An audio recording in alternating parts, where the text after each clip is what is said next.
Hello students, so today we're going to start our chapter number 8. Every day is Earth Day. यानी जो हमारा हर रोज होता है उसको हम अर्थ डे मना सकते हैं।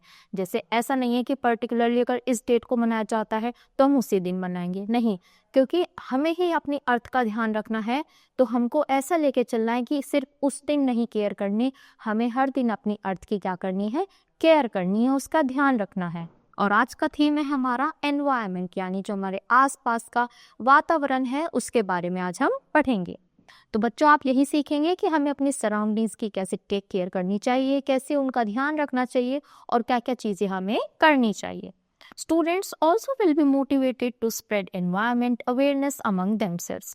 तो बच्चों, आप क्या सीखोगे, हमें मोटिवेटेड फील करना है और अपने आसपास अवेयरनेस फैलानी है कि जैसे हमें तो अपना क्लीन रखना ही है, हमें दूसरों को भी बताना है कि आपको कहीं पे भी गार्बेज थ्रो नहीं करना, क्लीन रखना है। तो ये सारी चीज़ें हैं जो हमें खुद तो करनी ही है और अपने आसपास वाले बाकी लोगों को भी बतानी है। चलो अपनी पोएम स्टार्ट करते हैं। Every day is Earth Day, or at least it should be. We should take steps every day to save our planet. Don't you agree? तो ये बोलते हैं कि हर दिन क्या है, हर दिन अर्थ डे है और हमें छोटे छोटे स्टेप्स हर रोज लेने चाहिए ताकि हम अपने प्लानट को अच्छी तरीके से क्लीन कर पाए। ऐसा तो नहीं है कि हमने एक दिन पूरा करा और उसी दिन अगले दिन फिर गंद किए, नहीं। अगर हम थोड़ा थोड़ा रोज क्लीन करेंगे तो वैसे ही वो क्या होगा, पूरी अर्थ धीरे धीरे क्लीन हो जाएगी। Try walking when it's practical and skip driving a car. It will help cut down emissions and raise air quality by far. यानी ऐसा नहीं है कि हम छोटे छोटे दूर पर जा रहे हैं और व्हीकल का यूज़ कर रहे हैं, तो ऐसा नहीं है। या तो आप बाय फुट जाओ या फिर अपने बाइसिकल का यूज़ करो, ये जो अवॉइड करो, जैसे कार हो गया है ना, स्कूटी वगैरह हो गई, तो इनसे जाना अवॉइड करो। अगर आप पास में जा रहे हो या तो चल कर जाओ या फिर साइकिल का यूज़ करो। तो इससे क्या होगा, एयर पोल्यूशन कम होगा, जो हमारी एयर है वो क्लीन रहेगी। Reuse, renew and recycle. Think of how much you throw away. Our earth can only hold so much trash, one day there will be the devil पे।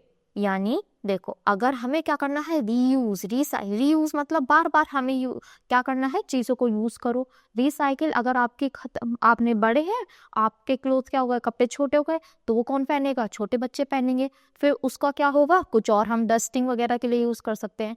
तो ऐसे क्या करते हैं, सामान को बार बार यूज़ कर सकते हैं, ना कि उन्हें फेंक सकते। अब देखो, सारा सामान हमारा अर्थ पे ही रहेगा तो एक अर्थ की भी तो कोई लिमिट होती होगी ना। ऐसे थोड़ी है कि हम उस पर डालते जाएंगे और वो झेलती रहेगी, नहीं। जो अर्थ का पोटेंशियल है वो बहुत कम है और हमें ही अगर ज़्यादा से ज़्यादा होगा तो वो भी तो थक जाएगी ना। अब हमने आपको बुक दे दी, ठीक है, आपके दोनों हैंड्स में बुक दे दी, तो आप एक लिमिट होगी ना आपके भी होल्ड करने की, वरना एक टाइम पे ऐसा आएगा कि सारा सामान बिखर जाएगा।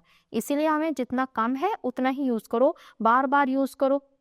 नोटबुक्स होते हैं जैसे हमारी, तो उसमें पेजेस ब्लैंक रह जाते हैं, तो उसको रफ वर्क के लिए यूज़ कर लो। तो ऐसे ही जो चीज़ें होती हैं हम उनको दोबारा से यूज़ कर सकते हैं। And when it comes to littering, it's not enough to clean up after yourself. Leave places better than you find them and pick up litter left by someone else. अब देखो, हमें क्या करना है, इधर उधर कूड़ा नहीं फेंकना, बिल्कुल आपने आसपास बहुत ज़्यादा क्लीन रखना है। और अगर कोई थ्रो इधर उधर कर रहा है गार्बेज, उसको भी रोकना है। कहाँ पे डालना है हमें, डस्टबिन में डालना है। ऐसे उसे उधर कोई भी गंदगी हमें नहीं करनी, अपने आसपास सफाई रखनी है और अपनी अर्थ को बहुत ज़्यादा लव करना है। Don't spray your garden with pesticides. Protect the birds and the bees. Choose natural ways of deterring pests that won't carry poisons in the bees. अब देखो, जो गार्डन्स होते हैं उस पर हम क्या करते हैं, पेस्टिसाइड, जो पेस्ट्स को किल कर देते हैं, तो हमें वो यूज़ नहीं करनी चाहिए। नेचुरल चीज़ें यूज़ करो जिससे क्या रहे, हमारे प्लांट्स भी सही रहे और आसपास की एयर भी सही रहे, और इंसेक्ट्स होते हैं उनको भी कोई हार्म ना पहुँचे। These are easy things we all can do to protect the earth for future generation. If we continue to ignore all the warning signs, we all have to face devastation. यानी यही कुछ science है जो हमें बहुत ज़्यादा उन पे ध्यान रखना है और अपने आने वाली जनरेशन के लिए क्या करना है, सेव करना है, अपनी अर्थ को प्रोटेक्ट करना है। जो आगे आने वाली जनरेशन है वो भी सही रहे, वरना अगर हम ध्यान नहीं करेंगे तो बहुत ज़्यादा जो एयर है वो भी गंदी हो जाएगी, वाटर भी गंदा होगा, सब चीज़ें इतनी ज़्यादा गंदी हो जाएंगी कि बहुत ज़्यादा डिसीजेस फैलने लगेगी और बहुत ही ज़्यादा बुरा होगा। तो ये साइंस है जो हमें कुछ चीज़ों का ध्यान रखना है ताकि हम अपनी सराउंडिंग्स को क्लीन रख सकते हैं। तो आई होप बच्चों आप ये सब चीज़ों का ध्यान रखेंगे और इनको अपनी डेली लाइफ में अप्लाई भी करेंगे। तो I hope you understood this poem. That's all for today. Thank you.